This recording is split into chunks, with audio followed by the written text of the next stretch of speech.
Bab 61. Ketika Qiu Yaoer diculik, Lai Qiang membawa lebih dari 10 orang bersamanya. Chen Ce ingat bahwa ketika dia baru saja melakukan perjalanan melintasi waktu, dia bertemu Qiu Yaoer untuk pertama kalinya. Dia memegang kapak berkarat dan melempar kapak itu dari jarak lebih dari 30 meter, membunuh mental Lai Qiang dan bajingan lainnya. Jelas sekali, Lai Qiang dan yang lainnya menderita ketakutan karenanya. Oleh karena itu, Lai Qiang dan kelompoknya diam-diam mengikatnya dari belakang. Yang lebih penting adalah Qiu Yaoer belum makan apapun selama beberapa hari saat itu. Selain itu, dia sibuk membuat garam bulu sepanjang malam dan kurang istirahat, jadi dia bisa diikat oleh Lai Qiang dan yang lain. Lihatlah bagaimana Qiu Yaoer sekarang. Dia makan dengan baik setiap hari, tubuhnya jauh lebih baik dari sebelumnya, dan dia rajin berlatih keterampilan kapak dengan sekelompok anak-anak setiap hari. Makan dengan baik, tidur nyenyak, suasana hati yang baik, berlatih dengan baik, dan biarkan para bajingan di desa Zulin ini melihat masa kejayaan mereka. Gadis itu menancapkan kapaknya di sana, dan penduduk desa Zulin yang baru saja mengucapkan kata-kata arogan dan menghina, bahkan tidak berani mengangkat kepala dan memandangnya. Mereka juga ketakutan. Jika seseorang tidak berteriak, jangan bunuh siapapun, sekarang, mereka pasti sudah dibunuh oleh gadis aneh ini sekarang. Sangat ganas. Terlalu kuat. Keren abis. Bahkan seorang laki-laki pun akan merasa canggung menggunakan kapak perang bermata dua seperti itu, tapi gadis ini telah berhasil menggabungkan manusia dan kapak menjadi satu, mengayunkannya dengan sangat mulus dan memukulnya dengan sangat tajam. Lebih jauh lagi, ada juga beberapa orang yang lewat. Awalnya mereka berhenti untuk menyaksikan keseruannya, namun melihat Qiu Yaoer yang begitu galak, mereka tidak berani berhenti begitu saja. Ayo pergi, ayo cepat. Mereka sampai tergelincir, dan pergi menjauh. Chen Xiaobing dan yang lainnya masih dalam keadaan shock atau terkejut. Namun, Chen Ce sudah sedikit mengangkat sudut mulutnya, lalu memimpin kudanya dan berjalan mendekat. Yaoer, ayo, naik kudanya. Chen Ce melangkah maju, melingkarkan lengannya di pinggang kurusnya, dan dengan lembut mendorongnya ke atas kuda, dan dia duduk di atasnya dengan ringan. Wajahnya sedikit merah karena ketika Chen Ce baru saja membantunya naik ke atas kuda, dia mencubit kaki kecilnya yang begitu lembut. Chen Ce mengabaikan reaksinya dan dengan bangga memamerkannya kepada sekelompok penduduk desa Zulin di lapangan. Apakah kalian sudah diberi pelajaran? Kalian pantas mendapatkannya. Apakah kalian layak merendahkan wanitaku? Siapa kalian? Aku hanya memberimu hukuman kecil kali ini. Lain kali, lidahmu yang akan dipotong. Apakah kalian mendengarku? Beberapa penduduk desa di desa Zulin mengangguk ketakutan. Mereka benar-benar ketakutan. Mereka tidak bisa mengalahkan gadis berkuda yang tahu kungfu itu. Mereka tidak berani keras kepala lagi. Jika mereka keras kepala lagi, mereka mungkin akan mati di sini. Pergi dari sini, teriak Chen Ce, dan penduduk desa di desa Zulin bangkit dan melarikan diri. Melihat punggung mereka, bibir Chen Ce tersenyum seakan mencapai ke belakang telinganya. Keren abis. Hari ini, Qiu Yaoer telah membuatnya bangga. Kuncinya adalah dia berinisiatif untuk memberi pelajaran kepada masyarakat desa Zulin, dan dia tidak takut mereka akan kembali dan berbicara omong kosong kepada warga desanya, yang akan memicu kekacauan perang antara kedua desa. Lagi pula, tidak peduli betapa tidak tahu malunya mereka tidak akan kembali dan mengatakan bahwa mereka diberi pelajaran oleh seorang wanita kecil di Chenjiachun dan dipukuli hingga babak belur, bukan? Lucu jika orang-orang dari desa Zulin masih datang mendatanginya dengan alasan seperti ini. Luar biasa, Nyonya Yaoer, saya tidak menyangka Anda begitu kuat. Chen Xiaobing dan yang lainnya menjadi sopan saat berbicara dengan Qiu Yaoer. Wajah Qiu Yaoer memerah, aku tidak mungkin diam saja, apa yang mereka katakan sangat tidak menyenangkan, mereka benar-benar berani mempermalukan suamiku, aku tidak akan menyetujuinya. Suara menderu menunjukkan kepolosan dan kelincahannya. Chen Ce sangat tersentuh. Jika tidak banyak orang di sini, dia benar-benar ingin memeluknya dan bermain dengan kakinya. Setelah episode kecil ini, tidak ada yang berani datang ke sini tanpa membuka mata. Chen Ce dan yang lainnya tiba di kota Xinyu dengan lancar. Hari ini juga merupakan pasar, dengan orang-orang datang dan pergi. Qiu Yaoer tidak lagi menunggang kuda. Dia membawa kapak dan mengikuti Chen Ce untuk perlindungan pribadi. Di saat yang sama, Chen Ce terus melihat berbagai benda aneh yang ditempatkan di kios-kios tersebut. Hanya ada 2 toko buku yang menjual 4 harta karun studi di kota Xinyu, dan Chen Ce menemukan toko pertama dengan sangat akurat. 4 harta karun pembelajaran atau Wen Fang Xibao adalah ungkapan yang digunakan untuk merujuk pada kuas tinta, tongkat tinta, kertas, dan batu tinta yang digunakan dalam kaligrafi dan lukisan Tiongkok. Ini adalah toko buku bernama Toko Buku Moxuan, yang menempati etalase besar di pasar. Bahkan tidak ada papan nama di depan toko, melainkan sebuah gapura. Konon gapura ini diberikan bertahun-tahun yang lalu kepada mereka oleh seorang master yang mengadakan upacara sebagai bentuk ucapan terima kasih. Diceritakan pada saat itu, seorang master Juren adalah seorang sarjana miskin dan tidak punya uang untuk membeli 4 harta karun untuk belajar, jadi dia diberikan 1 set oleh pemilik lama toko buku Moxuan ini. Kemudian, ketika master Juren sudah menjadi sukses, dia kembali ke toko buku Moxuan dan menemukan seseorang untuk memberikan lengkungan penghargaan tersebut ke toko buku Moxuan. Kejadian ini menjadi legenda di kota Xinyu, menginspirasi generasi-generasi cendekiawan. Oleh karena itu, Chen Ce juga memiliki kesan yang baik terhadap toko buku Moxuan. Bagaimanapun, bantuan yang mereka berikan pada saat dibutuhkan sungguh patut diapresiasi. Para tamu, apa yang ingin Anda pesan? Toko buku memiliki berbagai koleksi buku, termasuk 4 harta karun studi. Apakah Anda ingin saya menjelaskan tentang itu? Seorang anak pintar datang untuk menyambut Chen Ce dan yang lainnya. Hanya Chen Ce dan Qiu Yaur yang memasuki toko buku, sementara yang lain menunggu di pintu. Bukan karena Chen Ce tidak ingin mereka masuk, tapi Tong Dalei dan yang lainnya mengatakan bahwa mereka adalah orang-orang kasar dan tidak layak memasuki tempat ilmiah ini. Chen Ce tidak memaksanya. Lagi pula, tidak ada gunanya mereka masuk. Chen Ce menangkupkan tinjunya dan membungkuk kepada pelayan, tampak seperti seorang sarjana. Tuan, apakah penjaga toko Anda ada di sini? Bisakah Anda memperkenalkan saya kepada saya? Ada sesuatu yang penting untuk didiskusikan. Melihat Chen Ce adalah seorang sarjana, pelayan itu menjadi semakin antusias. Saya tidak berani dipanggil Tuan oleh Tuan Muda. Panggil saja saya Xiao Fu. Penjaga toko sedang beristirahat di aula. Mohon tunggu sebentar Tuan Muda. Setelah itu, anak laki-laki bernama Xiao Fu masuk memberitahu penjaga toko. Chen Ce tersenyum dan membungkuk. Pengalaman ini cukup bagus, dan membuat Chen Ce tidak bisa tidak memikirkan hal-hal aneh di kehidupan masa lalunya ketika dia pergi ke toko tertentu dan dipersulit oleh para pelayan. Di era ini sepertinya sudah tidak ada sama sekali. Entah itu pegawai di toko pedagang garam atau pegawai di klub buku Moxuan, percakapan mereka sah dan masuk akal, dan tidak ada yang mempersulit orang lain. Tidak lama kemudian, seorang lelaki tua berusia 50-an atau 60-an dengan janggut panjang keluar dengan tangga persegi. Pria ini cukup lincah dan sopan. Dia melangkah maju dan membungkuk pada Chen Ce. Setelah diperkenalkan oleh petugas Xiao Fu, Chen Ce berkata bahwa nama belakang kenalannya adalah Liu, dan namanya adalah Liu Wenjing. Tuan Muda, Anda sopan. Jika ada yang harus kita lakukan, mari kita bicara sambil minum teh di aula.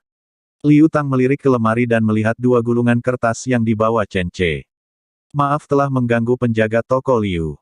Chen Ce tidak sopan dan memasuki aula dalam bersamanya. Aula bagian dalam merupakan pelataran dengan bebatuan dan kolam ikan yang sangat megah. Tuan, tolong. Penjaga toko Liu mengulurkan secangkir teh harum. Chen Ce menerimanya secara alami, menyesap tehnya dengan ringan, memuji tehnya, dan kemudian memperkenalkan dirinya. Saya orang dari desa Chenjia. Nama keluarga saya Chen, nama asli saya Ce, dan nama kehormatan saya adalah Liming. Oh, Chen Liming. Tuan muda itu sangat ambisius. Saya tidak tahu untuk siapa dia ingin menentukan takdirnya. Penjaga toko Liu tiba-tiba menjadi tertarik. Chen Ce berkata sambil tersenyum, saya tidak berbakat.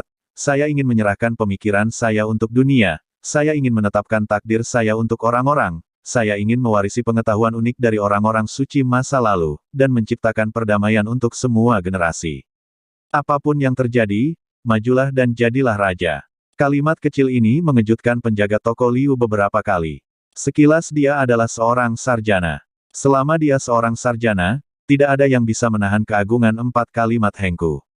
Begitu 4 kalimat hengku terbit, bisa dikatakan bisa menyapu bersih ambisi besar para ulama di seluruh dunia. Apalagi toko buku kecil ini, bahkan para petinggi itu pun harus gemetar di hadapan 4 kalimat hengku ini. Setelah Chen Che selesai berbicara, dia memegang teh dan melanjutkan minum. Qiu Yaoer berdiri di sampingnya, tampak tertulis kebanggaan di seluruh wajah cantiknya. Meskipun dia tidak dapat memahami arti sebenarnya dari 4 kalimat Hengku, dia dapat melihat bahwa suaminya mengejutkan penjaga toko berjanggut putih hanya dengan beberapa kata. Lelaki tua itu berhenti memutar-mutar janggutnya dan membeku di sana, matanya yang keruh berkedip-kedip. Setelah sekian lama, penjaga toko Liu menghela nafas panjang, lalu berdiri dan memberi hormat kepada Chen Che.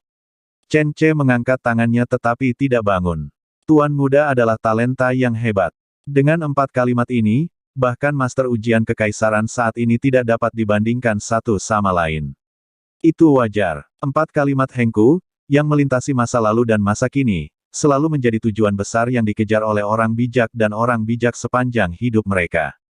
Belum lagi sekedar calon ujian kekaisaran, meski sarjana terbaik di Jinke ada di sini, dia tetap harus memberikan 4 kata pujian kepada Hengku. Melihat lelaki tua itu hampir pincang, Chen Che mengeluarkan kertas murbeinya. Ini adalah sejenis kertas yang saya pimpin untuk dibuat sendiri oleh perempuan dan anak-anak di desa. Saya ingin meminta penjaga toko untuk membantu saya melihat apakah kertas itu bisa dijual. Oh, tuan muda tidak hanya memiliki bakat yang hebat, tetapi juga seorang pria dengan integritas yang tinggi. Saya mengagumi Anda. Coba saya lihat. Kertas besar sudah terpotong, jika tidak maka akan sulit untuk memegangnya. Jadi yang dihadirkan di hadapan pemilik toko kini hanyalah selembar kertas yang lebarnya sekitar 1 kaki. Melihat penjaga toko menganggukkan kepalanya, Chen Che tahu bahwa situasinya stabil. Minimal kualitasnya tidak ada masalah. Selanjutnya tergantung harga. Bab 62. Kertas murbei di Chenjiachun sebenarnya tidak terlalu putih, lagi pula tanpa restu pemutih sudah cukup untuk bisa mencapai level ini. Walaupun warna kertasnya agak kekuningan, namun terasa lembut saat disentuh, tidak terlalu banyak serat, dan lebih fleksibel dibandingkan kertas biasa sehingga lebih tahan aus. Penjaga toko tua itu menggosoknya dengan santai, menciumnya, menyamakannya menjadi bola, dan menulis di atasnya dengan kuas. Setelah menulis, dia merendamnya dalam air bersih untuk melihat apakah tintanya akan rontok atau bisa bertahan dengan sempurna di kertas tersebut. Jelas sekali, prosedur pemeriksaan kertas jauh lebih rumit dari yang dibayangkan Chen Che. Tapi untungnya, hasilnya memuaskan. Penjaga toko tua itu menyekat tangannya dan menghela nafas, lumayan, sangat bagus. Kertas murbei yang dibuat oleh Tuan Chen lebih fleksibel daripada kertas yang kita gunakan sekarang. Tintanya tidak menyebar dan tidak transparan. Cukup bagus. Kertas yang bagus, tapi saya tidak tahu berapa banyak yang bersedia dibayar oleh master untuk kertas semacam ini. Chen Che mengutip langsung, 300 sen per potong. Kertas kami lebarnya 1,8 meter dan panjang 3 meter. Sepotong kertas dijual seharga 300 sen. Bagaimana menurut penjaga toko? Chen Che membuat kutipan acak, terutama karena dia ingin melihat apakah penjaga toko Liu pingsan karena 4 baris Hengku miliknya. Jika dia tidak melakukan penawaran balik, bukankah dia akan menghasilkan banyak uang? Namun sayangnya, meskipun 4 kalimat Hengku sangat kuat, penjaga toko Liu juga seorang veteran pusat perbelanjaan dan tidak tergerak sama sekali. Dia tersenyum pahit dan menggelengkan kepalanya, "Tuan muda, Anda bercanda. Meskipun kualitas kertas murbei bagus, itu adalah kertas besar yang harganya 300 sen per lembar, jangankan untung, toko kecil saya akan kehilangan seluruh modalnya." Pemilik toko sangat rendah hati. Selalu ada pelanggan yang mampu membayar harganya.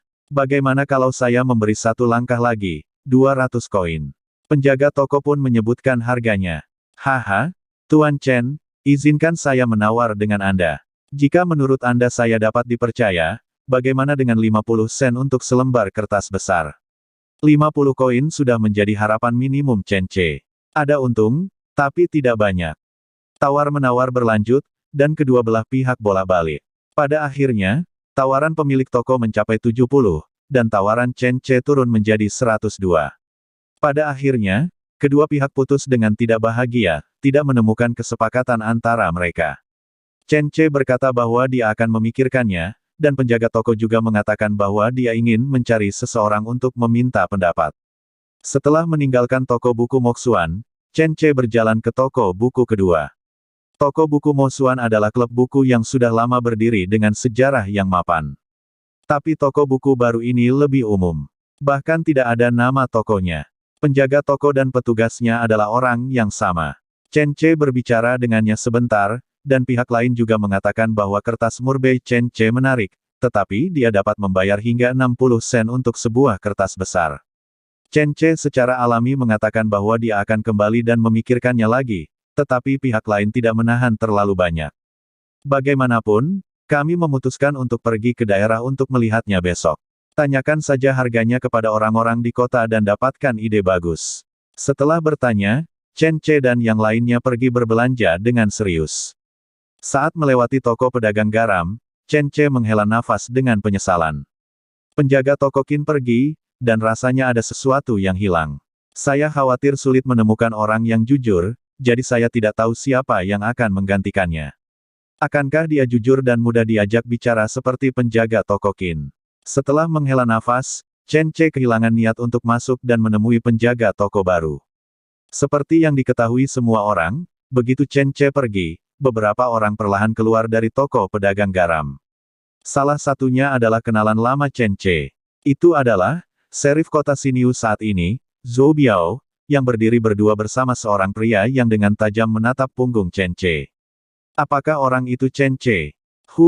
Dia memang terlihat seperti manusia, dan yaoer kecil yang mengikutinya cukup cantik. Pembicaranya adalah seorang laki-laki dengan gigi kuning besar, rambut disisir ke belakang, bermata besar dan bermata kecil, serta wajah muram. Nama orang ini adalah Du Zongxuan, dan dia adalah penerus atau pengganti penjaga toko Qin. Benar, penjaga toko Du, orang ini adalah Chen Ce. Meskipun dia terlihat seperti anjing, dia sepertinya bisa menginjak siapapun, tapi orang ini tidak sederhana. Dia telah memimpin sekelompok orang sembrono di desa mereka. Kapan dia bangun, tidak ada yang berani menyentuhnya. Zhou Biao memuji Chen Ce dengan tidak ramah.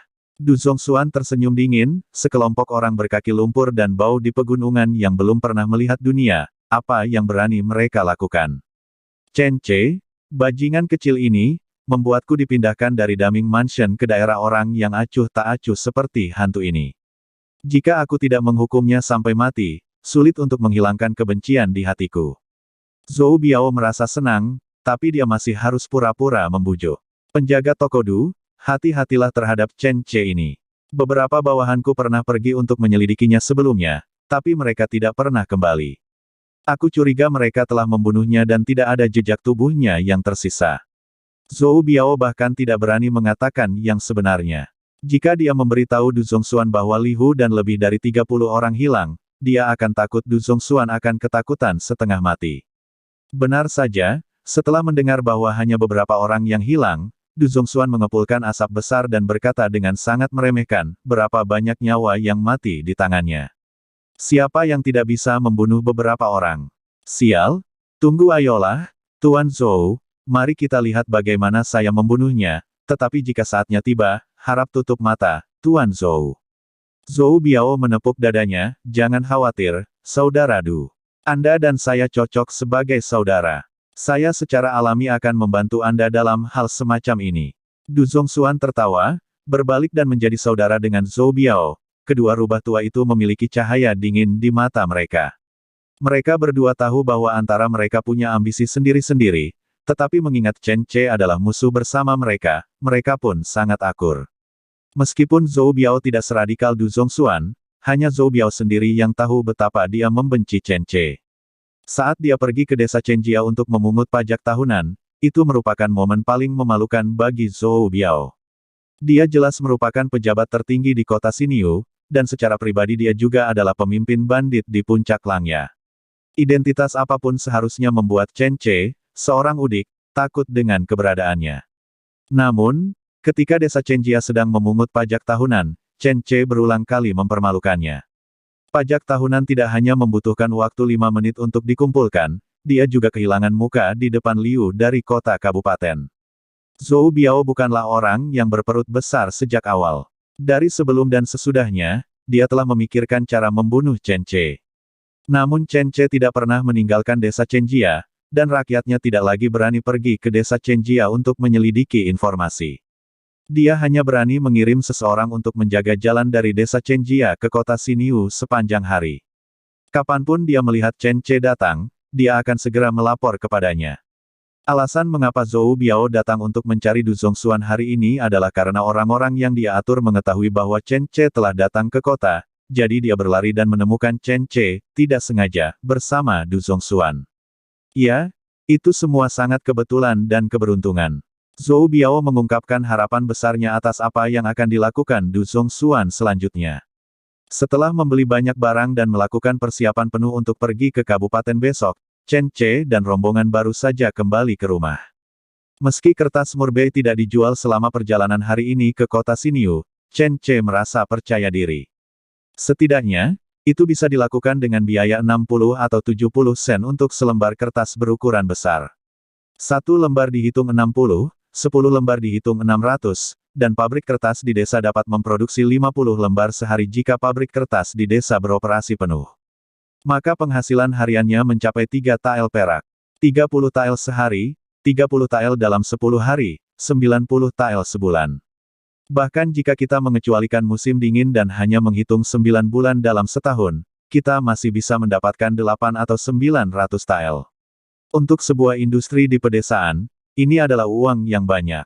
Oleh karena itu, Chen Ce merasa sangat percaya diri, dan itu tergantung pada keuntungan apa yang akan diperolehnya dari perjalanan ke kabupaten ini. Liu Xiaoxiao akan kembali ke rumah orang tuanya, dan dia tampak sangat bersemangat. Tapi Luo Sanshan, yang tidak bisa bermesraan dengan Chen Ce kali ini, tampak sedikit tertekan. Jadi Liu Xiaoxiao dan Qiu Yaur mendorong Chen Ce untuk bermalam bersama Luo Sanshan. Chen Ce sudah berhari-hari tidak dekat dengan Luo Sanshan, dan malam ini rasanya perpisahan yang lama lebih baik daripada pengantin baru. Chen Ce menghabiskan waktu 1 jam, mengandalkan keterampilan luar biasa seekor burung untuk menjinakkan perasaan Luo Sanshan. Luo Sanshan pun menjadi seorang yang patuh. Bagaimana kalau kali ini kamu membiarkan Xiao Xiao kembali ke rumah orang tuanya? Saat aku kembali dari kabupaten, bagaimana kalau aku membiarkanmu kembali juga ke rumah orang tuamu? Jangan khawatir, aku akan membiarkanmu kembali dalam kejayaan dan menjadikan keluarga orang tuamu terlihat baik dan bangga terhadapmu. Chen Ce memberikan janji untuk Luo Sanshan. Benarkah, suamiku, maukah kamu membawaku kembali ke rumah orang tuamu ketika kamu kembali nanti? Luo Sanshan terkejut. Tentu saja benar. Saat aku kembali nanti. Bahaya? Aku seharusnya tidak bisa menyebutkan ini, sungguh sial, aku tidak bisa berdiri dalam kekacauan, batin Chen Ce. Pokoknya, aku pasti akan mengantarmu kembali ke rumah orang tuamu paling lambat bulan depan. Bagus sekali. Ayahku berulang tahun bulan depan. Ayo kita kembali dan merayakan ulang tahunnya. Luo Sanshan menangis kegirangan. Chen Ce tidak punya pilihan selain menjadi penyembuh hati Luo Sanshan lagi. Bab 63. Jalan resmi dari kota Xinyu ke Kabupaten Rongdong cukup baik. Tidak banyak jalan berlubang, dan beberapa jembatan juga dalam kondisi baik. Ini adalah pertama kalinya Chen Ce bepergian jauh, dan dia sangat menantikan pemandangan era ini. Sebenarnya dia sedikit kecewa. Gunung dan sungai serta pemandangan di jalan tidak begitu menyenangkan. Rumah-rumah rendah, pejalan kaki yang menyedihkan, hampir semua orang mengenakan pakaian tambal sulam. Beberapa wanita yang berjalan di pinggir jalan membawa kayu bakar atau membawa air akan melihat 2 orang wanita yang duduk di atas kuda dengan heran. Jelas sekali, mereka tidak mengerti mengapa Qiu Yaur dan Liu Xiaoxiao, keduanya perempuan, bisa duduk di atas kuda, tetapi mereka harus membawa kayu bakar dan melakukan pekerjaan berat. Apakah hanya karena mereka berpenampilan lebih bagus, bentuk tubuh lebih bagus, dan kulit lebih cerah? Demikian pula, beberapa pria memandangnya dengan terkejut, dan tentu saja, beberapa memandangnya dengan jijik. Sama seperti penduduk desa Zulin, mereka memandang pria seperti Chen Ce memimpin kuda sementara kedua wanita duduk di atas kuda, seolah-olah sedang menonton adegan seorang budak mengawal majikannya.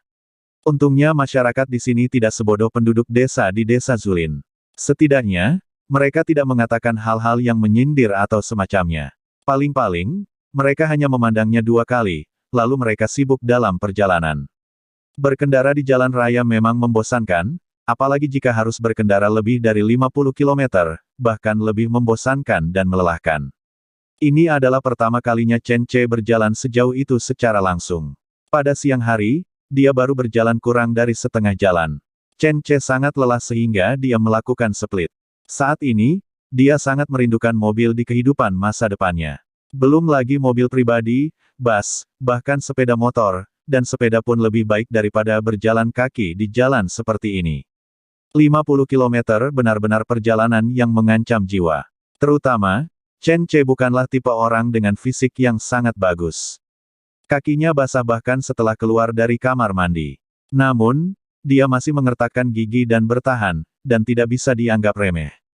Dengan sisa 20 km, kaki Chen Ce lelah dan dia mengertakkan gigi untuk bertahan. Dengan sisa 15 km, tenaga dan tenaga Chen Ce telah terkuras secara ekstrim, namun ia masih bisa bertahan. Dengan 10 km tersisa, Chen Ce merasa kakinya bukan lagi miliknya. Belum lagi Chen Ce yang sedang berjalan, bahkan pantat Liu Xiaoxiao dan Qiu Yaour yang sedang menunggang kuda pun terasa sakit dan mati rasa. Tak satu pun dari mereka tahan, apalagi Chen Ce. Untungnya, Liu Xiaoxiao dan Qiu Yaour masih memiliki hati nurani. Mereka menemukan ada yang tidak beres dengan Chen Ce pada waktunya dan segera turun dan membiarkan Chen Ce duduk. Chen Ce ingin menunda, tetapi Tong Dalei dan yang lainnya mendorongnya ke atas kuda. Begitu dia menaiki kudanya, Liu Xiaoxiao dan Qiu Yaour melepas sepatunya satu persatu. Kaki Chen Ce berdarah akibat terjalnya bebatuan di jalan. Tuan, Tuan, Liu Xiaoxiao memegangi kaki Chen Ce dan menangis dengan sedih. Oh, jangan menangis, berhenti memeluk kakiku, itu kotor. Kaki Chen Ce berlumuran darah, dan setelah berjalan 40 km, baunya sangat tidak sedap.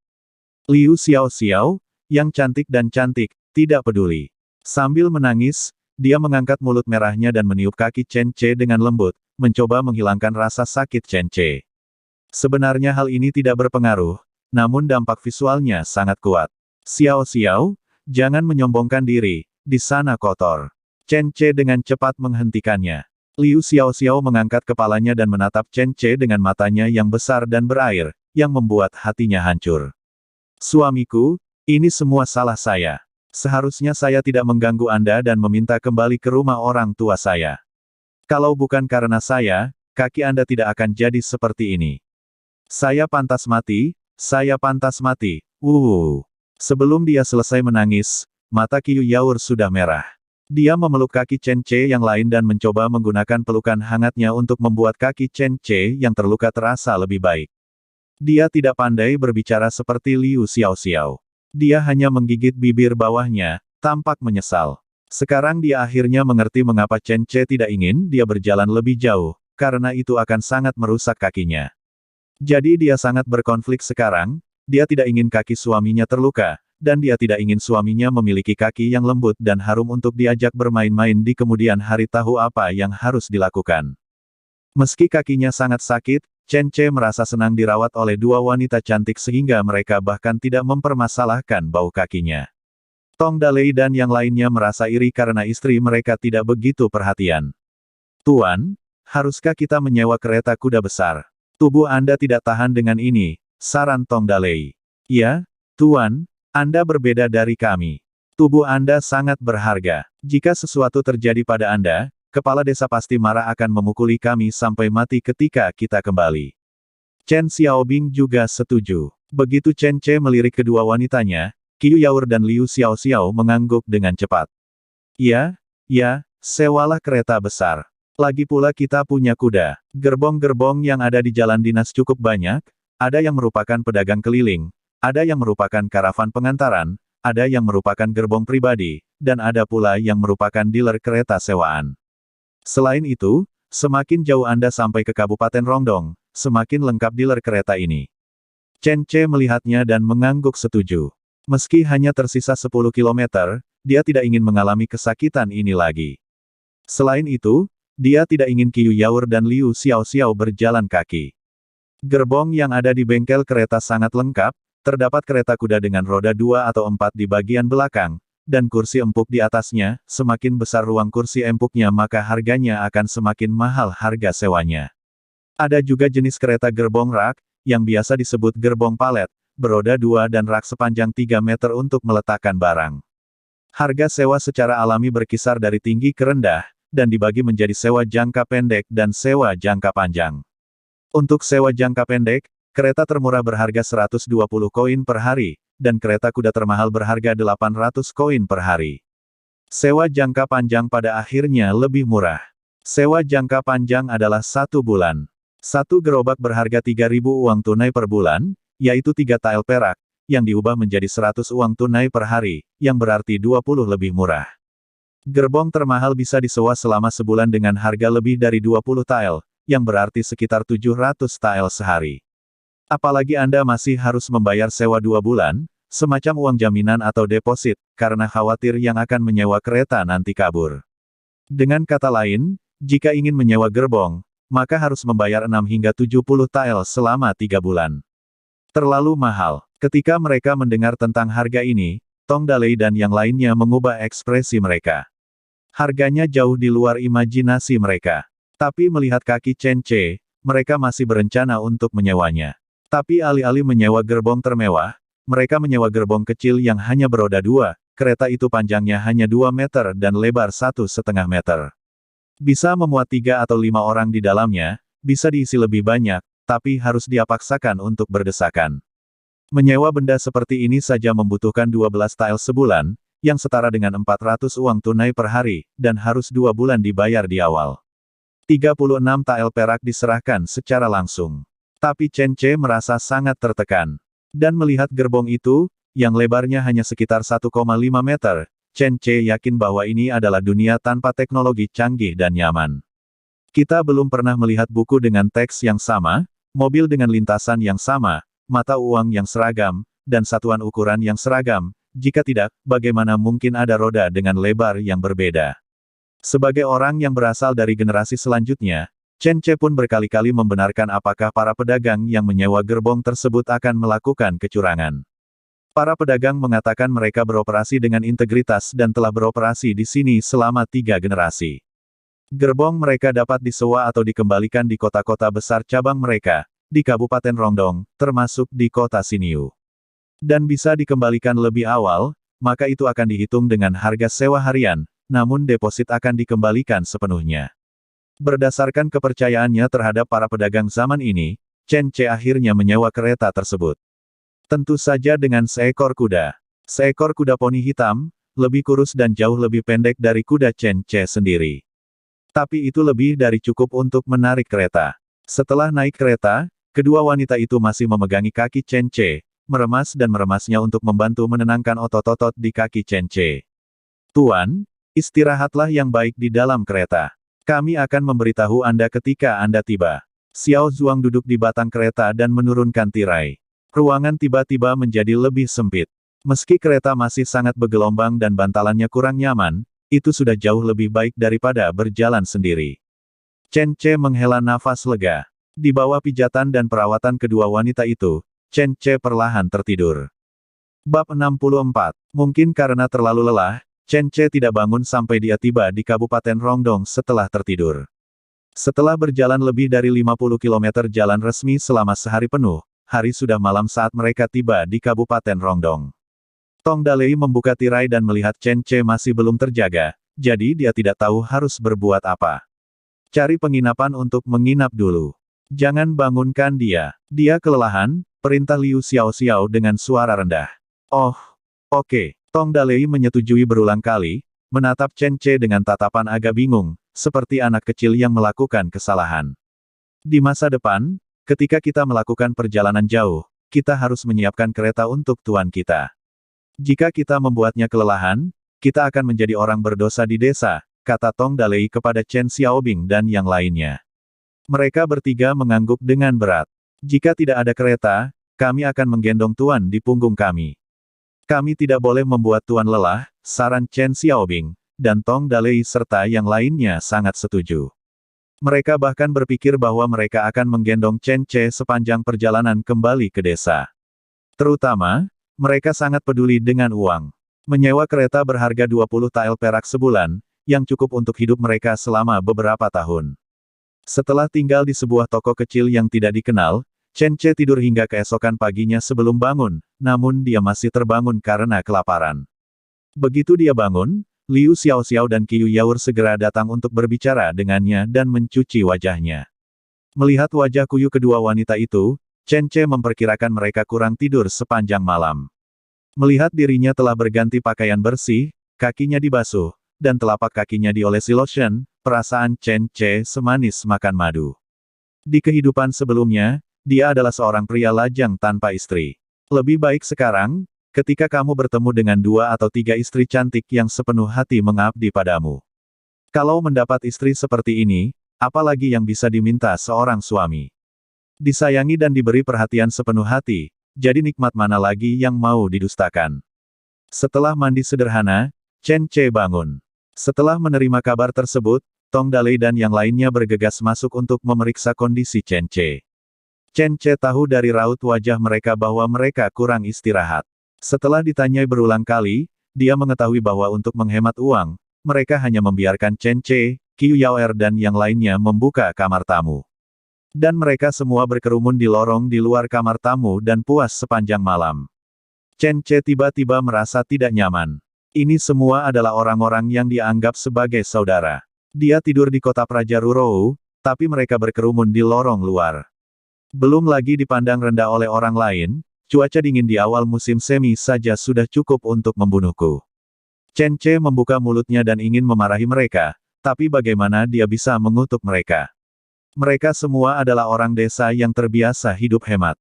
Kalau disuruh sewa kamar dan keluar uang ratusan untuk tidur, sungguh mereka tidak akan bisa tidur nyenyak. Setelah memikirkannya, Chen Ce berubah pikiran. Kalian tidak bisa melakukan ini. Tong Dalei menyeka wajahnya dan berkata sambil tersenyum, tidak apa-apa. Kami adalah orang-orang yang berkulit tebal, jadi rasa sakit kecil ini bukanlah apa-apa. Iya, Tuan, Anda tidak perlu mengkhawatirkan kami. Da Zuang menepuk dadanya untuk menunjukkan kekuatannya. Chen Ce menggelengkan kepalanya dan bertanya, izinkan saya bertanya, apakah saya penting di mata kalian? Begitu kata-kata ini keluar, beberapa orang bergegas menjawab. Tuan adalah harapan desa kami, jadi tentu saja sangat penting, kata Tong Dalei tegas. Hei, ketika kami meninggalkan rumah, kepala desa membawa beberapa dari kami dan berulang kali mengatakan kepada kami bahwa jika tuan kami terluka sedikit pun, dia akan menguliti kami. Chen Xiaobing menyeringai bahagia. Bagi kami dan desa, Tuan adalah maskot yang diberikan Tuhan kepada kami. Xiao Zuang berpikir lama untuk menemukan kata sifat seperti itu. Wajah Chen Ce menjadi gelap, Tuhan adalah maskotnya. Karena aku sangat penting bagi kalian dan desa, menurutku perlindungan kalian terhadapku tidak cukup.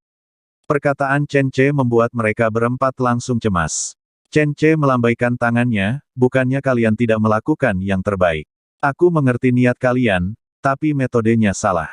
Misalnya, bagaimana jika seseorang datang membunuhku tadi malam saat kamu sedang istirahat, dan kamu terlalu lelah untuk menyadarinya?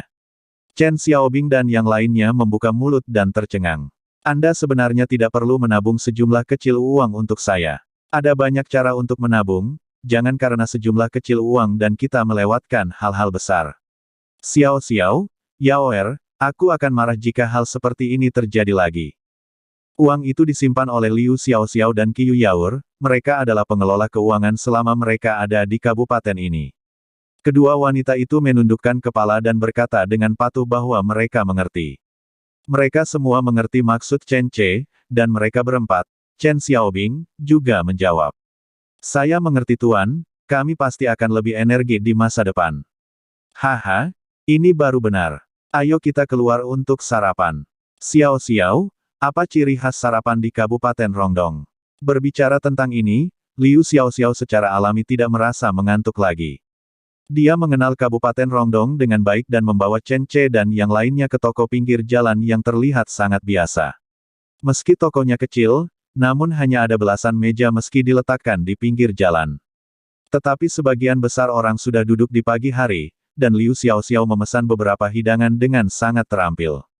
Kaki sapi diisi dengan kedelai, telinga sapi merah, daging kenari minyak merah, 3 suiran salad, kacang tanah berminyak, daging cincang daun bawang, semangkuk puding tahu empuk untuk setiap orang, dan sepiring minyak pedas untuk setiap orang. Tidak ada batasan jumlah nasi. Anda bisa menambahkan lebih banyak tahu setelah habis, dan Anda bisa menambahkan lebih banyak jika minyaknya habis. Liu Xiao Xiao menunjukkan beberapa hal yang bisa dia tambahkan sendiri. Ketika Chen Xiaobing dan yang lainnya mendengar bahwa ada hal yang bagus, mereka segera mulai memasak seperti orang gila. Orang-orang di kota sangat rela menyerah. Dengan 15 sen per orang, Anda bisa makan nasi berbiji tinggi tanpa batas.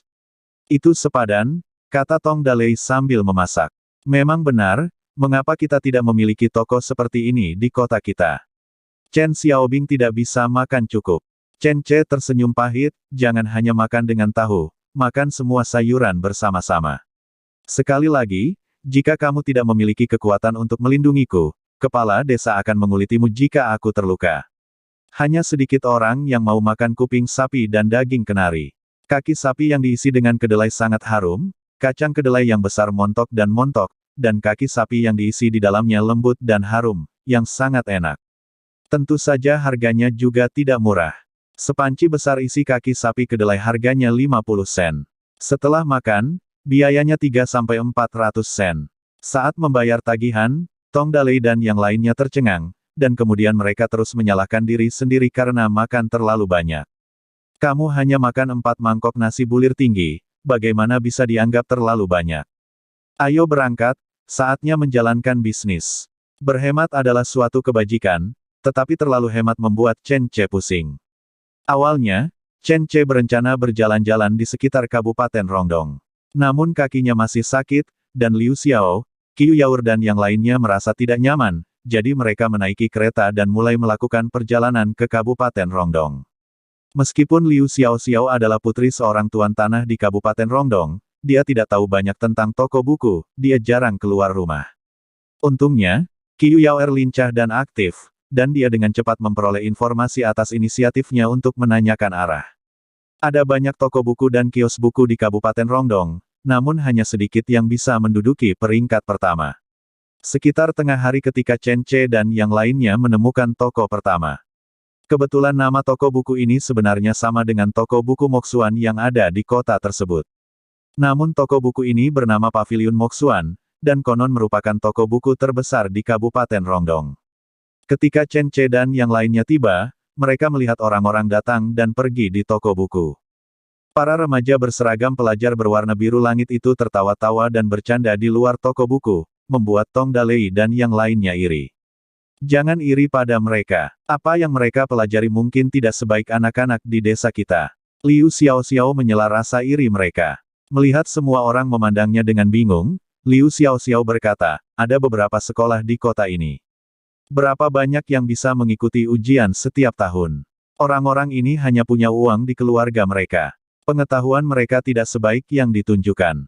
Mereka tidak sekuat Xiao Yong. Mendengar istri tuannya menyebut nama putranya, Xiao Zuang tiba-tiba membusungkan dadanya. Chen Ce menginjak kakinya dan berusaha untuk tidak membiarkan rasa sakit di kakinya mempengaruhi dirinya. Ayo masuk dan lihat, Chen Ce dan yang lainnya masuk. Kali ini, Tong Dalei dan yang lainnya juga masuk, hanya menyisakan Chen Xiaobing di luar yang mengawasi kereta. Beberapa siswa melihat orang-orang udik ini, dan meskipun mereka tidak menunjuk, mereka diam-diam tertawa. Chen Ce menarik seorang pria yang tampak seperti pegawai, membungkukkan tangannya dan berkata, Tuan muda ini, bolehkah saya bertanya apakah penjaga toko Anda ada di sini? Awal set percakapan ini berfungsi dengan baik di kota Xinyu. Tapi itu tidak berhasil di Kabupaten Rongdong. Petugas di toko buku memutar matanya ke arah Chen Ce dan memarahi, apa status Anda? Mengapa Anda mencari penjaga toko kami? Ya, itu menemui hambatan, dan Chen Ce bingung dengan pertanyaan itu. Bab 65. Penjaga toko kita punya banyak hal yang harus dilakukan setiap hari, bagaimana bisa ada orang yang datang dan menemuinya kapanpun dia mau. Ayo, pergi saja, jangan ganggu aku sedang memindahkan buku. Pelayan itu melambaikan tangannya dengan tidak sabar, mencoba mengusir orang-orang udik ini. Melihat tuannya mendapat masalah, Tong Dalei segera menghampiri, kalian, izinkan saya bertanya ada apa dengan penjaga toko Anda? Mengapa Anda bisa menyakiti orang lain dengan kata-kata Anda? Bahkan Chen Ce tidak menyangka orang-orang di kota itu sudah begitu sombong. Ketika orang ini mendengar bahwa Tong Dalei menanyakan hal ini kepadanya, dia langsung memasang ekspresi lebih pahit. Hei, dari mana asalmu, orang udik? Aku khawatir kamu bahkan tidak bisa mengenali beberapa kata secara bersamaan, kan? Apakah kamu masih bertanya tentang penjaga toko kami? Apakah kamu pantas mengatakan sesuatu yang tidak pantas terhadap penjaga toko kami? Chen Ce menyeringai, malu. Ketika dia berada di kota, Chen Ce masih menyesali bahwa dia belum pernah bertemu dengan pria kecil yang begitu kejam yang memandang rendah orang sebelum dia datang ke dunia ini. Tanpa diduga, begitu kami sampai di kota, kami bertemu dengannya. Itu benar-benar. Ketika Qiu Yaoer melihat Tong Dalei dimarahi, dia melompat keluar, menunjuk ke arah pelayan dan memarahinya, kamu sangat tidak masuk akal. Kami di sini untuk membicarakan bisnis, tetapi kamu malah menyakiti orang lain. Jika kamu seperti ini, kamu tidak takut dengan penjaga tokomu nanti memecat dan menendangmu keluar. Wajah pemuda itu penuh dengan penghinaan, pecat aku. Haha, pertama-tama, penjaga toko adalah pamanku, akankah dia mengusir keponakannya sendiri? Kedua, ini adalah tempat di mana para sarjana harus datang. Kalian benar-benar bajingan tidak pantas berada di sini. Apakah kita masih membicarakan bisnis di sini? Sial, benda berbau tembaga berani mengotori tempat suci toko bukuku. Kamu, Qiu Yaoer menunjuk ke arah pemuda itu dan tidak bisa berkata-kata. Lawannya memang berlidah tajam dan Qiu Yaoer bukanlah tandingannya, jadi dia berbalik dan mencari kapak perang bermata dua untuk meyakinkannya. Kali ini, para siswa yang sedang membaca dan memilih buku di toko buku juga berkumpul di sekelilingnya sambil tertawa. Beberapa siswa bahkan mulai berbicara dengan mereka. Ayolah, aku tahu kalian adalah petani hanya dengan melihat pakaian kalian. Kenapa kalian tanpa malu di sini? Ini bukan tempat yang seharusnya kalian datangi. Dasar orang berkaki lumpur, kalian kotor dan bau, keluar dari sini, jangan mengotori tempat suci toko buku kami. Haha, kalian orang kampung ingin belajar sesuatu. Kenapa kalian tidak kencing dan menggambarnya seperti apa? Untuk melihat apakah kalian layak. Chen Ce perlahan menyipitkan matanya, dia tidak tahu. Dia benar-benar tidak menyangka dia akan mengalami diskriminasi regional dan identitas yang begitu serius, oleh toko buku sekecil itu. Benar-benar sial, wajah Qiu Yaoer memerah karena marah. Dia menunjuk ke arah para siswa dan ingin memarahi mereka, tetapi dia tidak bisa. Dia benar-benar tidak menyangka bahwa siswa di sini begitu nakal. Ketika pria itu melihat orang lain membantunya berbicara, dia mengambil sapu dan melambaikannya ke arah Chen Ce dan yang lainnya. Apa yang kamu lakukan sambil berdiri diam? Dasar orang udik, cepat keluar dari sini. Chen Ce meraih kepala sapunya dan berteriak keras, siapa namamu? Pria itu tertawa, hah? Apa? Kenapa? Kamu ingin membalas dendam padaku? Biar ku beritahu, nama keluargaku Zeng, dan Zeng Ziwen adalah nama lengkapku. Kamu ingin membalas dendam padaku. Kamu tidak akan mampu. Bisakah kamu membalas dendam atas reputasiku yang jauh di atasmu? Chen Ce mengabaikannya dan bertanya kepada siswa lain, kalian siswa dari sekolah mana?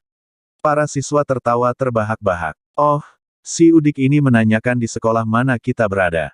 Apakah dia ingin membalas dendam juga pada kita?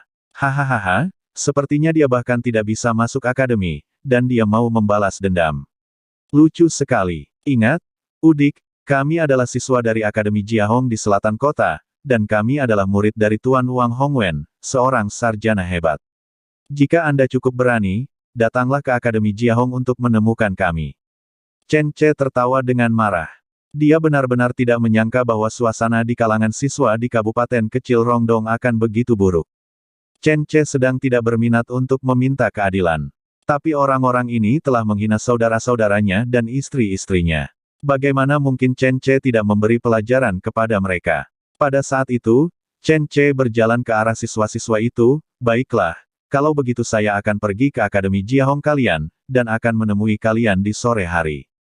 Saya akan pergi dan melihat bakat sastra seperti apa yang dimiliki guru kalian, Tuan Wang Hongwen, sehingga dia bisa mengajar kalian, murid yang berperilaku buruk. Para siswa tertawa terbahak-bahak. Chen Ce berjalan menuju pelayan lagi, bocah kecil, alasan mengapa kamu memperlakukan kami berbeda hanya karena kami mengenakan pakaian biasa, maka orang sepertimu pantas mendapatkan puisi dariku. Hahaha, orang kampung ini juga bisa menulis puisi.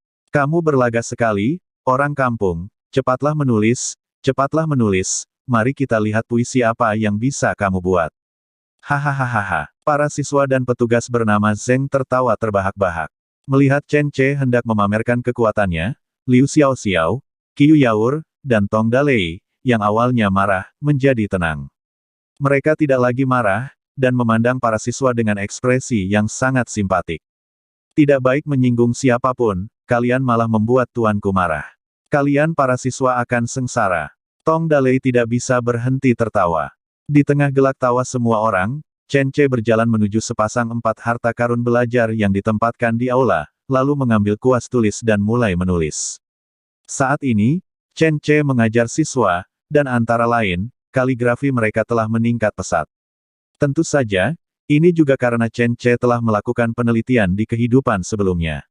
Dalam hal font, dia sangat mengagumi gaya emas tipis Song Huizong dan menirunya selama beberapa tahun.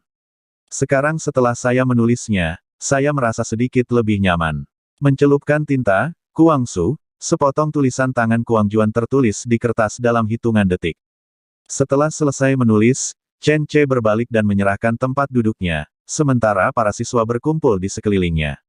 Kemudian, babak baru ejekan muncul dari para siswa dan pelayan bernama Zeng. Hahaha, jimat macam apa yang kamu tulis? Ini disebut juga tulisan. Tulisan itu tidak masuk akal. Ini tipis dan bengkok. Seekor anjing bisa merangkak lebih baik daripada Anda bisa menulis. Mendengar gelak tawa penonton, Tong Dalei dan yang lainnya tercengang. Tidak ditulis dengan baik. Bukankah kelompok siswa ini harusnya terkejut? Bagaimana ini bisa terjadi? Saat ini, seseorang mulai membaca puisi.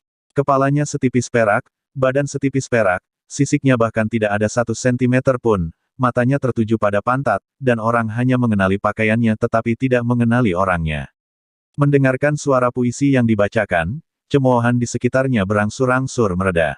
Sepertinya ini puisi teka-teki. Tulisannya tentang apa? Itu adalah jarum. Ia memiliki mata di pantatnya. Ia hanya mengenali pakaian tetapi tidak mengenali orang. Ia menggambarkan reaksi beberapa siswa. Jarum. Hahaha, Zeng Ziwen, nama keluargamu Zeng, yang pengucapannya sama dengan jarum. Hahaha, orang kampung ini sedang menulis puisi untuk memarahimu. Dia memperhatikan pantatnya dan hanya mengenali pakaian tetapi tidak mengenali orang.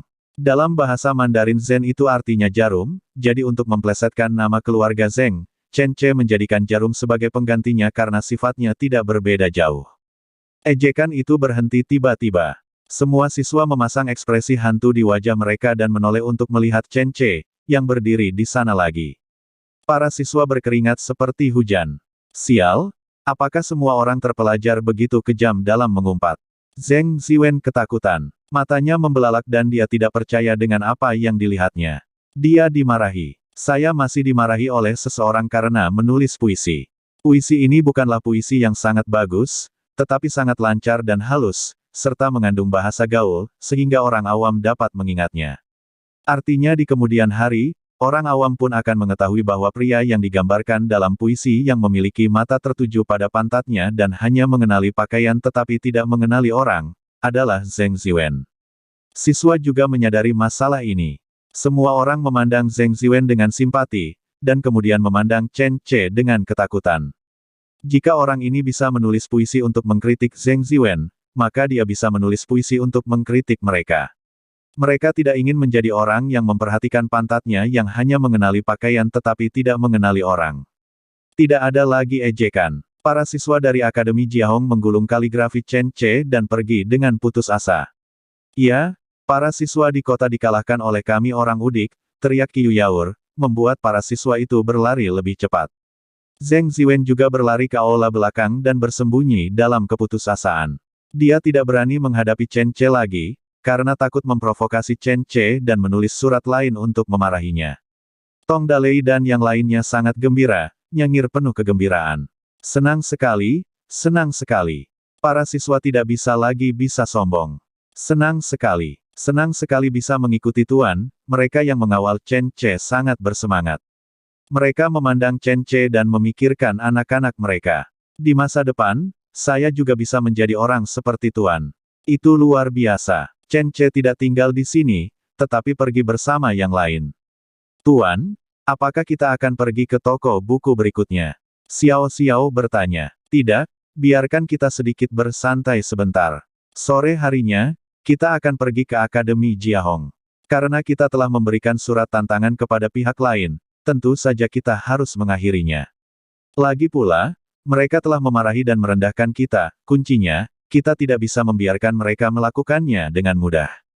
Mendengar apa yang dikatakan Chen Ce, Qiu Yaur merasa manis di hatinya. Bab 66. Wanita mana yang tidak ingin mendapat dukungan kuat? Bahkan Qiu Yaor ingin dilindungi, meskipun perlindungan Chen Ce berbeda dengan perlindungan yang dia bayangkan. Namun apa perbedaan antara memegang pedang untuk melindungi dan memegang pena dan kertas untuk melindungi? Dia merasa sangat manis. Liu Xiaoxiao sedikit khawatir, Tuan, Akademi Jiahong sangat terkenal. Ini adalah akademi paling terkenal di Kabupaten Rongdong. Wang Hongwen, seorang konfusianisme yang hebat, adalah seorang pejabat tinggi. Kemudian dia kembali ke kampung halamannya untuk mendirikan akademi semacam itu, ketika dia beranjak dewasa. Banyak muridnya yang menjabat sebagai pejabat di pengadilan. Liu Xiaoxiao tidak berkata apa-apa lagi, tapi Chen Ce mengerti maksudnya. Sebaiknya jangan menyinggung pihak lain. Jangan khawatir, tidak akan terjadi apa-apa. Semakin kaya sayap dan reputasi pihak lain, semakin bermanfaat bagi kita. Semakin besar reputasinya, semakin besar pengaruhnya. Hanya dengan begitu pasar kertas murbeinya sendiri dapat dibuka. Tuan Wang Hongwen, maaf, kami akan menginjak Anda sebagai batu loncatan. Dengan mengingat hal ini, Chen Ce dengan senang hati memimpin semua orang berkeliling kota. Tidak lama setelah Chen Ce pergi, Zheng Changming, bos toko buku Paviliun Moxuan, kembali. Dia menerima kabar bahwa beberapa orang membuat masalah di tokonya, lalu Zheng Changming memimpin beberapa orang untuk membunuh mereka dengan cepat. Zheng Changming juga seorang yang berbudaya dan telah memperoleh gelar. Ia masih seorang sarjana berusia 40-an. Dulu, orang sering memanggilnya Zheng Xiukai, namun kemudian seiring berkembangnya bisnisnya, orang lain memanggilnya Bos Zheng. Zheng Changming juga merupakan tokoh nomor satu di Kabupaten Rongdong, bukan hanya karena dia lancar dalam menangani berbagai hal, tetapi yang lebih penting, dia memiliki sedikit sifat gangster dan juga sangat kuat. Meskipun dia seorang sarjana, dia suka menari dengan senjata dan tongkat. Pada hari kerja, dia meninggalkan toko buku di bawah manajemen keponakannya Zheng Ziwen, dan dia sering pergi mencari orang untuk ditangkap dan dibunuh. Jadi sekarang, teman-temannya juga merupakan sekelompok gangster dan gangster. Di mana orang-orangnya? Ziwen, apa yang terjadi? Bukankah kamu mengatakan bahwa seseorang datang untuk membuat masalah? Zheng Changming berteriak keras begitu dia kembali ke toko buku. Zheng Ziwen, yang bersembunyi di kegelapan, segera berlari keluar setelah melihat tulang punggungnya kembali. Paman kedua, kamu harus membuat keputusan untukku, wuhuhu. Zheng Ziwen sebenarnya mulai menangis saat mengatakan ini. Zheng Changming terkejut, Ziwen, ada apa denganmu? Apakah kamu dipukuli? Sialan, seseorang berani memukulmu di Kabupaten Rongdong. Zheng Ziwen menangis, tidak, Paman, saya tidak dipukuli, tapi, lebih menyakitkan daripada dipukuli. Saya ingin mati, wuhuhu, Paman, apa yang harus saya lakukan? Seluruh reputasi saya hancur. Jangan menangis dulu, beritahu aku apa yang terjadi. Sambil menangis, Zheng Ziwen menceritakan keseluruhan cerita dengan lebih detail. Dalam keterangannya, Chen Ce dan kelompok udiknya hanya mencari masalah. Dia hanya berdebat beberapa kata dengan Chen Ce dan yang lainnya, tapi pihak lain malah menulis puisi untuk memarahinya. Menulis puisi, memarahimu. Bagaimana dia bisa memarahimu dengan puisi? Zheng Changming tampak bingung. Menulis puisi dan mengutuk orang. Puisi macam apa ini? Lagi pula, itu hanya puisi untuk mengutuk orang, seberapa keras kamu bisa mengutuk? Masih bisakah membuat kamu merasa dimarahi dan menangis? Zheng Changming merasa keponakannya benar-benar sampah.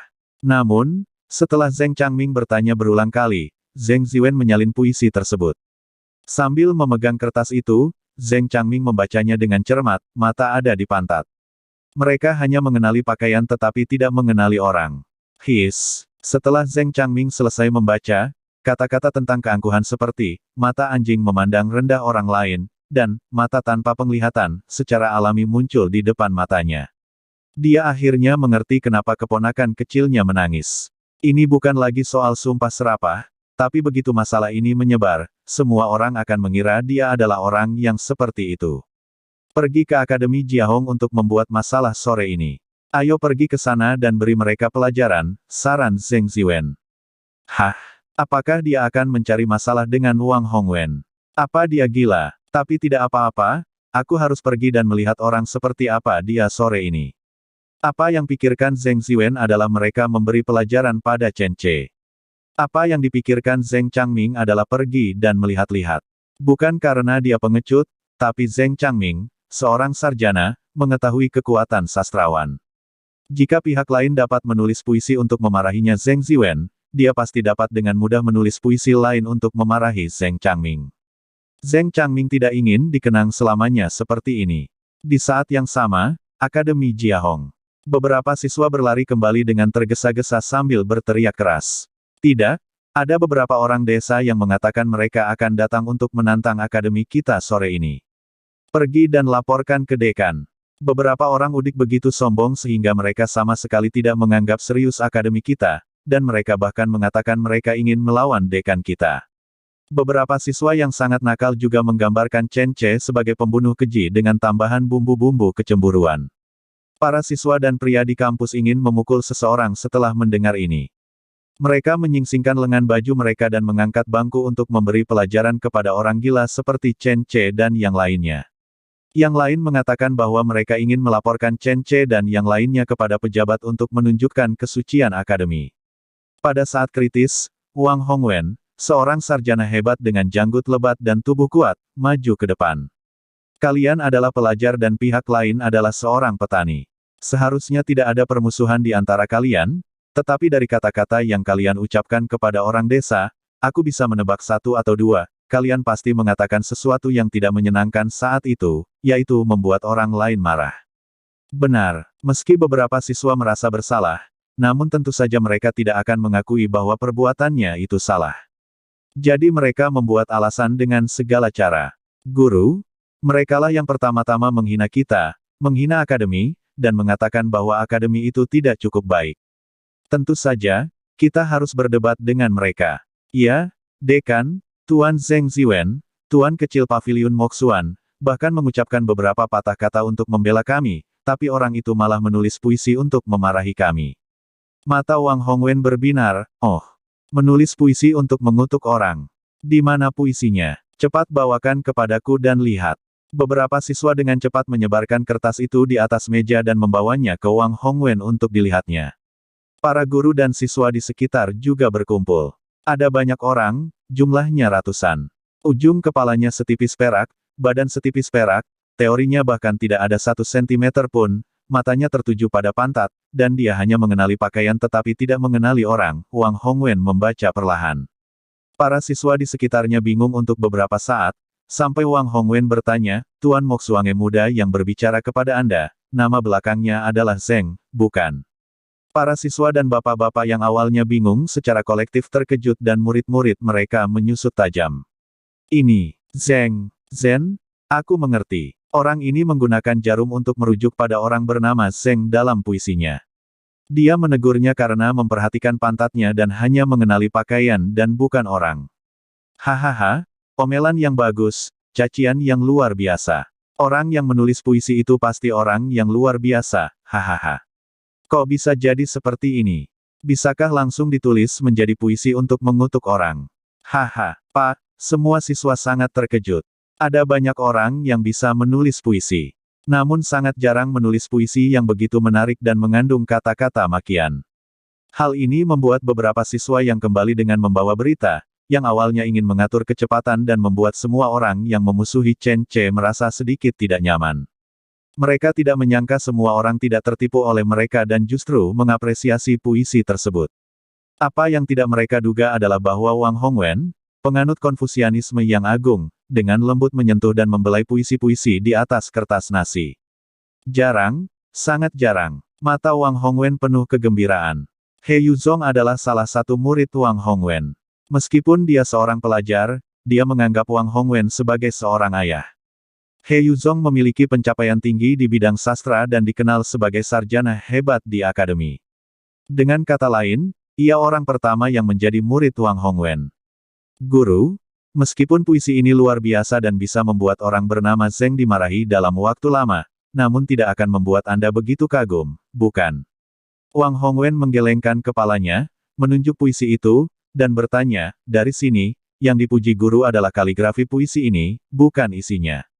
Perhatikan baik-baik, kaligrafinya sepertinya coretan, tapi sebenarnya ada aturannya sendiri.